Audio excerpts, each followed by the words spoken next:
Video में हम आपके लिए भादो मास की शुक्ल पक्ष की चतुर्थी को किए जाने वाले गणेश चतुर्थी के व्रत की कथा लेकर आए हैं। एक समय की बात है, धन के देवता कुबेर को अपने धन पर बहुत अभिमान हो जाता है। वह सोचते हैं, मैं दुनिया में सबसे ज्यादा धनवान हूँ, मुझे अपने धन का प्रदर्शन करना चाहिए। ऐसा सोचकर उन्हें ख्याल आता है कि क्यों ना मैं देवताओं को एक एक दिन अपने महल में भोजन का निमंत्रण दूं और सबको अपना धन वैभव दिखाऊं। ऐसा सोचकर वह सर्वप्रथम भोलेनाथ को अपने महल में भोजन करने का निमंत्रण देने कैलाश पर्वत पहुँचे। भोलेनाथ उनकी मंशा समझ गए। कुबेर का अभिमान समाप्त करने के लिए उन्होंने कुबेर से कहा, मैं आपका आमंत्रण स्वीकार नहीं कर सकूंगा, लेकिन मैं अपनी जगह गणेश को आपके साथ भेज देता हूँ। यह सुन कुबेर ने सोचा, मुझे तो अपना धन वैभव दिखाना है। भोलेनाथ न सही, उनका पुत्र ही सही। वह हाँ कर देते हैं और गणेश जी को अपने साथ लेकर अपने महल पहुँचते हैं। महल पहुँचते ही कुबेर गणपति को अपना धन ऐश्वर्य दिखाना शुरू कर देते हैं। यह देख विद्या और बुद्धि के दाता गणेश जी कुबेर की मंशा समझ जाते हैं। अब जब गणेश जी खाना खाने बैठते हैं तो कुबेर उन्हें सोने की थाली में विभिन्न प्रकार के पकवान परोसते हैं। अब गणेश जी खाना खाना शुरू करते हैं। देखते ही देखते गणेश जी कुबेर के महल में बना सारा भोजन खा जाते हैं। उसके बाद भी उनकी भूख शांत नहीं होती। वो कहते हैं, और खाना लाओ।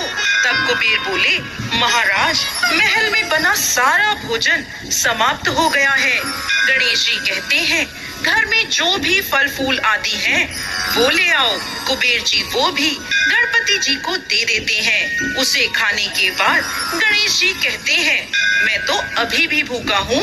अब कुबेर ये समझ जाते हैं कि मैं अपना वैभव और ऐश्वर्य प्रभु को दिखाना चाहता था, इसलिए गणेश जी मुझे सीख देना चाहते हैं। वह गणेश जी से हाथ जोड़कर माफी मांगते हैं और कहते हैं, प्रभु, मैं अब कभी भी अभिमानवश ऐसा कुछ नहीं करूँगा, उन्हें क्षमा कर।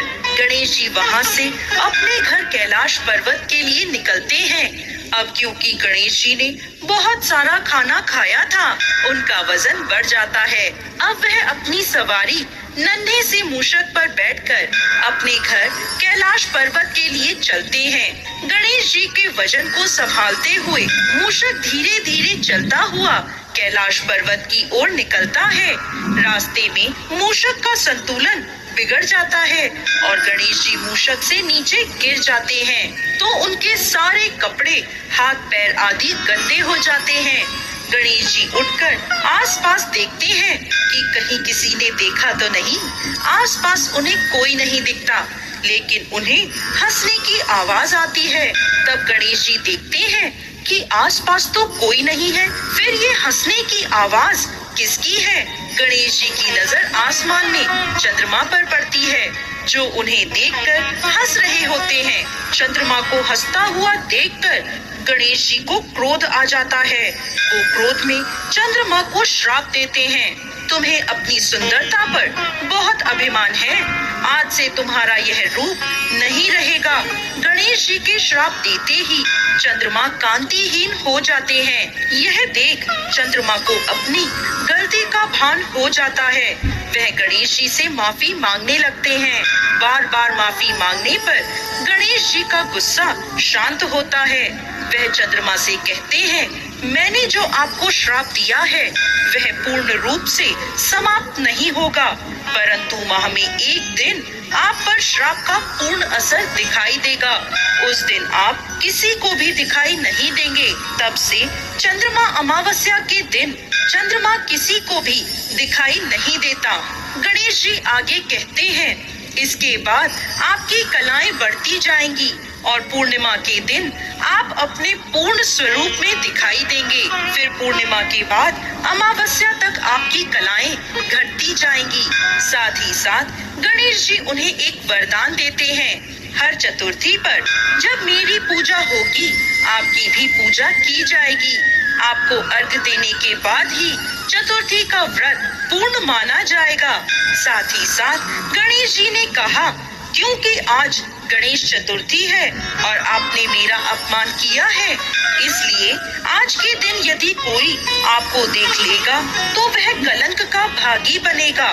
तब से लेकर आज तक हर गणेश चतुर्थी के दिन चंद्रमा के दर्शन नहीं किए जाते। ऐसा माना जाता है कि यदि इस दिन कोई भी चंद्रमा के दर्शन कर ले तो उसे दोष लगता है। तो दोस्तों, कैसी लगी आपको आज की हमारी गणेश चतुर्थी की ये कहानी? हमें कमेंट बॉक्स में लिखकर जरूर भेजें। साथ ही साथ आपके अपने चैनल को सब्सक्राइब करना ना भूलें। जय श्री गणेश।